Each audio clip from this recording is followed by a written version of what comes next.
ඉතින් කොහොමද ඔයාලට ආර්ට් මිලර් YouTube channel එකට ඔයගොල්ලෝ සාදරයෙන් පිළිගන්නවා.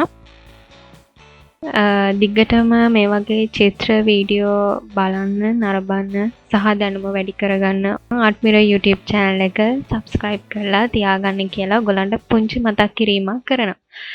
ඉතින් අද දවසේ කතා කරන්න බලාපොරොත්තු වෙන්නේ A level විභාගයට චිත්‍ර කලාව හදාරන සහ ඉදිරියේදී A level වලට චිත්‍ර විෂය හදාරන බලාපොරොත්තුවෙන් ඉන්න ඔයගොල්ලෝ හැමෝටම වැදගත් වන කරුණු කීපයක් ගැන. විශේෂයෙන්ම මේක වැදගත් වෙන්නේ මේ පාර A level වලට චිත්‍ර හදාරන ඔයගොල්ලන්ට ප්‍රශ්න පත්‍රයක තියෙන ප්‍රශ්න කීපයක් අරගෙන පොඩි රිවිෂන් එකක් විදිහට තමයි අද දවසේ කතා කරන්න යන්නේ. ඉතින් අද මම ගෙනල්ලා තියෙන ඔයගොල්ලන්ට පේන ඇති 2020 චිත්‍ර කලාව දෙවන කොටස පේපර් එක. ඒකේ ලංකා ඉතිහාසය ගැන තමයි අද කතා කරන්න යන්නේ. ඉතින් ලංකා කලා ඉතිහාසය ගත්තාම ඔයගොල්ලෝ ප්‍රධාන වශයෙන්ම ප්‍රශ්න 3ක් ඔයගොල්ලන්ට හම්බ වෙන. එකෙන් ප්‍රශ්න 2කට තමයි උත්තර ලියන්න ඕනේ. මගේ කලින් වීඩියෝ එකක් තියෙනවා චිත්‍ර කලාව A level පේපර් එකේ view ගැන කතා කරපු ඒකත් ඔයගොල්ලන්ට බලන්න කියලා මතක් කරනවා. ඉතින් මම අද තෝරගන්නේ පළවෙනි ප්‍රශ්නය. ඒකෙදි පළවෙනියටම අහලා තියෙනවා යාපහුව රාජධානී ආශ්‍රිත කැටයම් ගැන. ඉතින් එතෙන්දී ඔයගොල්ලන්ට පේනවා යාපහුව යනු පර්වතයක් ආශ්‍රිතව නිමව ඇති අලංකාර බලකොටුවක් කියලා කියනවා. ඉතින් මම පොඩි මතක් කිරීමක් කරන්නම්. යාපහුව රාජධානිය ආශ්‍රිත මේ පාඩම ඔයගොල්ලන්ට එන්නේ 13 වසරෙන්. යාපහුව රාජධානිය නිර්මාණය කළ තියෙන පළවෙනි බෝනක බාහු රජතුමා. සාමාන්‍ය යාපහුව කියන්නේ ඔයගොල්ලෝ හැමෝම දන්නවා ආරක්ෂිත බලකොටුවක් විදිහට සහ රාජධානියක් විදිහට ඒ කාලේ භාවිතා කරලා තියෙනවා. සහ වර්තමානයේ වෙන විට කලාත්මක ඉතාමත් අලංකාර කැටයම් වලින් සහිත ස්ථානයක් විදිහට හඳුන්වන්න පුළුවන්. එතකොට යාපහුව කියන්නේ පර්වතයක් කැටයමක් බවට පත් කරපු ස්ථානයක්. එතකොට අපේ පළවෙනි ප්‍රශ්නය අනුව යාපහුවේ දක්නට ඇති වාස්තු විද්‍යා නිර්මාණයක් නම් කරන්න කියලා. මෙතනදී ඔයගොල්ලන්ට ලකුණු 2යි හම්බ වෙන්නේ. එක උත්තරයයි මේගොල්ලෝ බලාපොරොත්තු වෙන්නේ. පාදමේ කැටයම් තියෙනවා. ඒ වගේම දැනට ශේෂ වෙලා තියෙන ඊටම වටිනා අංගයක් විදිහට පියගට පෙළ කැටයම් ගන්න පුළුවන්. මේක අර කඳු බෑවුමක් ආශ්‍රිතව නිර්මාණය කරලා තියෙන හින්දා ඒක කොටස් වශයෙන් තමයි නිර්මාණය කරලා තියෙන්නේ. ඒ වගේම වාකවුළු කැටයම් තියෙනවා. ඒ වගේම ප්‍රධානයෙන් අපිට යාපහුව කියලා මතක් වුණාම මතක් වෙන්නේ සිංහ රූප කැටයම් දෙක. ඉතින් ඒ වගේ කැටයම් කීපයක් තියෙනවා. ඉතින් ඒකේ එකක් ඕගොල්ලෝ ලිව්වහම සාර්ථකයි. ඊළඟට දෙවෙනියට අහනවා මෙම පඩිපෙළ දෙපස යොදා ඇති සිංහ රූප දෙක පිළිබඳව කෙටි හැඳින්වීමක් කරන්න කියලා. ඉතින් මෙතනදී ඔයගොල්ලන්ට පේනවා යාපහුව කියලා මතක් වුණාම අපිට ඉස්සලාම ඔළුවට එන්නේ යාපහුවේ සිංහ රූප දෙක. ඉතින් මෙතනදී ඔයගොල්ලන්ට ලකුණු 5ක් තමයි එකතු වෙන්නේ. ඉතින් ලකුණු 5කට ඔයගොල්ලෝ ලිවිය යුත්තේ ඊටමත් කෙටි උත්තරයක්. ඉතින් ඒකදී කෙටියෙන් සහ පැහැදිලිව කරුණු වෙන් කරලා ලියුවොත් ඔයගොල්ලන්ට මේ ලකුණු 5 අනිවාර්යෙන් ලබා ගන්න පුළුවන්. මුලදී ඔයගොල්ලන්ට අවශ්‍ය නම් හැඳින්වීමක් කරන්න පුළුවන් යාපහුව නිර්මාණය කරපු යුගය, කවුද නිර්මාණය කරේ, ඒකේ ස්ථානය කොහෙද තියෙන්නේ සහ කලාත්මක වටිනාකමක් තියෙනවා කියලා ලියන්න පුළුවන්.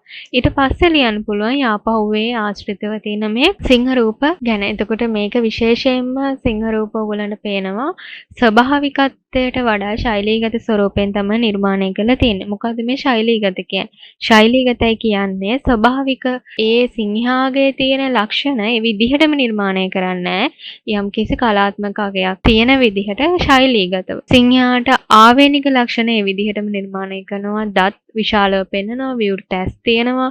ඒ වගේම සිංහාගේ කේශර නිර්මාණය කිරීමක් සිදු කරලා තියෙනවා වක්‍රාකාරව. සිංහා සාමාන්‍යයෙන් පිටුපස පාද වලින් ඉඳගෙන ඉන්නවා. ඉස්සරහා පාද තරමක් නමාගෙන ඉස්සරහට පනින. ඒ කියන්නේ පිම්මක් පනින ආකාරයට තමයි නිර්මාණය කරන්නේ. එතකොට වලිගය නවාගෙන සිටින ආකාරය පෙන්වුම් කරනවා. ඊටමත් ප්‍රතාපවත් විදිහට සහ ගාම්භීර විදිහට මේ සිංහ රූප නිර්මාණය කරනවා. මෙන්න මේ කියපු කරුණු ටික එකතු වෙලා අර්ථවත් උත්තරයක් ලියනවා නම් ඔයගොල්ලන්ට ලේසියෙන්ම මේ ලකුණු 5 ලබා ගන්න පුළුවන්. ඊට අමතරව කාලය තියෙනවා නම් සිංහ රූපයේ පොඩි රූප සටහන නැත්නම් කඩු සටහනක් ඇදලා මාක් කරන්න පුළුවන්. ඒ වගේම කේශර කොහොමද පිහිටලා තියෙන්නේ කියන එක මාක් කරන්න පුළුවන්. අමතර කරුණක් විදිහට මම කියන්නම්. ඒ කාලේ යාපහුව රාජධානියට චීන වෙළඳුන්ගේ බලපෑමක් තිබිලා තියෙනවා. ඒ කියන්නේ වෙළඳාම් කරන්න චීන ජාතිකයන් ඇවිල්ලා තියෙනවා. චීන ජාතිකයන් පැමිණීම නිසා ඒ චීන ආభాෂය මේ සිංහ රූප වලට තියෙනවා කියලා හිතයි. චීනයේ තියෙන සිංහාගේ ආభాෂය මේ සිංහ රූප වලට තියෙනවා කියලා පෙන්වලා දීලා තියෙනවා. ඊළඟට අවසාන තුන්වෙනි ප්‍රශ්න විදිහට අහනවා සමස්ත යාපහුව වාස්තු විද්‍යා නිර්මාණය තුළ කැටයම් කලාව අලංකරණ මාධ්‍යස්සේ යොදාගෙන ඇත. ඒ පිළිබඳව පහත ශීර්ෂය ඔස්සේ විමසන්න කියලා තියෙනවා. ඉතින් මෙතනදී ඔයගොල්ලන්ට අනිවාර්යෙන් ලකුණු 8ක් එකතු වෙනවා. ඉතින් මේ ලකුණු 8 ලබාගෙන නම් මෙන්න මේ කියන ශීර්ෂය යටතේ ඔයගොල්ලෝ පැහැදිලි කිරීමක් කරන්න ඕනේ. පළවෙනි ශීර්ෂය තියෙනවා යොදාගෙන ඇති කැටයම් වර්ග මොනවාද? නිරූපිත අවස්ථා, භාවිත ශිල්ප ක්‍රම සහ කලාත්මක අගය. ඉතින් අපි පළවෙනියට කතා කරමු යොදාගෙන ඇති කැටයම් වර්ග මොනවද කියලා. ඉතින් මම කලිනුත් කිව්වා යාපහුව කියන්නේ කලාත්මක කැටයම් අතින් බහුල ස්ථානයක්. යාපහුව කියන්නේ මොකක්ද කියලා පළවෙනි ඡේදයෙන් හඳුන්වන්න පුළුවන්. ඊට පස්සේ දෙවෙනි පේලියෙන් ඔයගොල්ලෝ ලියන්න පුළුවන් යොදාගෙන ඇති කැටයම් වර්ග.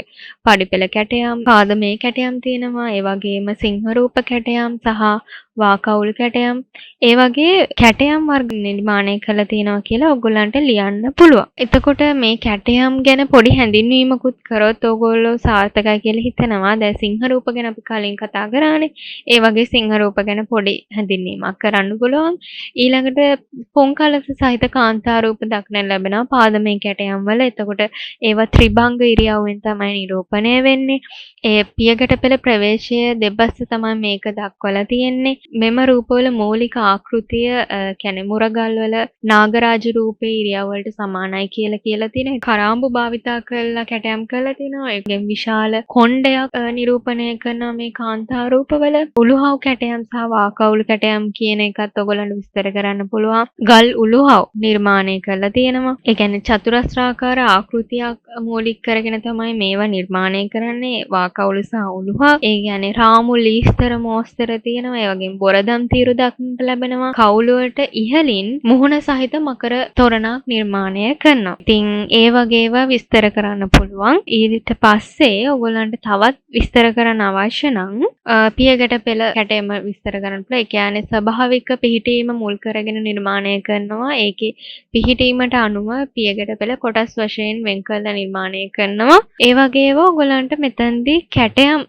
භාවිතා කර ඇති කැටයම් ගැන විස්තර කරන්න පුළුවන්. ඊළඟට නිරූපිත අවස්ථා ගත්තොත් නිරූපිත අවස්ථා කියන්නේ මේ කැටයම් නිර්මාණය කරන්නට අවශ්‍ය වෙලා තියෙන තේමාව මොකක්ද කියලා. ඒතර තේමාවන් තමයි කලාත්මක අගය වැඩි කරන්න සිංහ රූප. ඒ කියන්නේ රාජධානියට ඇතුළේ වෙද්දී ඒකේ තියෙන ප්‍රතාපවත් බව, ගැඹීරත්වය පෙන්වන්න සිංහ රූප නිර්මාණය කරනවා. ඒ වගේම පුන් කලස සහිත කාන්තා රූප නිර්මාණය කරනවා. ඒ වගේ තේමා ඒ කියන්නේ සංදර්ශනාත්මක, ඒ කියන්නේ විනෝදාත්මක තේමාවන් නිරූපණය කරන කාන්තා රූප වලින් තව ගන්න පුළුවන් අපිට වාස්තු විද්‍යාත්මක අගය වැඩි කරන්න මේවා යොදාගෙන තියෙනවා වාකවුළු සහ උළුවව් කැටයම්. ඒ වගේ විස්තර කරන්න පුළුවන්. ඒතර භාවිත ශිල්ප ක්‍රම ගත්තාම ඔයගොල්ලන්ට ලියන්න පුළුවන් මේක සාමාන්‍යයෙන් يعني ගල්වඩු ශිල්පියා මේක කැටයම බවට පත් කරන්නේ හරිම සුමට විදිහට අනවශ්‍ය කොටස් කපලා ඉවත් කරලා කැටයම විතරක් මතු කරලා අරගෙන තියෙන. ඒතකොට උදාහරණයක් විදිහට ඔයගලන්ට ලියන්න පුළුවන් සිංහ රූප කැටයම පූර්ණ උන්නත විදිහට නිර්මාණය කරනවා. ඒතකොට පූර්ණ උන්නත ශිල්ප ක්‍රමයට තමයි ඒක නිර්මාණය කරන්නේ. අර්ධ උන්නත විදිහට නිර්මාණය කරනවා කාන්තා රූප ටික. ඒ කියන්නේ අර්ධ උන්නත හින්ද අල්ප උන්නත විදිහට. ඒ කියන්නේ මතු කරලා දක්වලා තියෙන විදිහට තමයි නිර්මාණය කරන්නේ. ඊළඟට කලාත්මක අගය ගැන අවසාන වශයෙන් කතා කරනවා. කලාත්මක අගය කියන්නේ කොහොමද මේ යාපහුව අපි සමස්තයක් විදිහට ගත්තාම අපිට පේන්නේ කොහොමද? කලින් කතා කරපු කැටයම් වර්ග, නිරූපිත අවස්ථා සහ භාවිත ශිල්ප ක්‍රම සමස්තයම ගත්තාම ඒක හරිම කලාත්මකයි කියලා අපිට ලියන්න පුළුවන්. පූර්ණ උන්නත ශිල්ප ක්‍රමය, අල්ප උන්නත සාර්ථ උන්නත ශිල්ප ක්‍රමය, වාස්තු විද්‍යා ලක්ෂණ, ඒ වගේ මේකේ පවතින තේමාවන්, ස්වභාවික භූදර්ශනය උපයෝගී කරගෙන නිර්මාණය කිරීම සහ කළුගල් වල පවතින දෘඪ බව නැති කළා ඒක හරිම කලාත්මක අංගයක් විදිහට නිර්මාණය කිරීම කියන ඒවා කලාත්මක අංගයේ යටතේ හඳුන්වන්න පුළුවන්. ඉතින් මෙන්න මේ කරුණු ටික එකතු කරලා පඩිපෙළ කැටයම් ගැන විස්තර කරද්දී පඩිපෙළක පොඩි රූප සටහනක් අඳින්න, සිංහ රූපය ගැන විස්තර කරද්දී සිංහ රූපයේ කොටස් නම් කරන්න. ඒ වගේම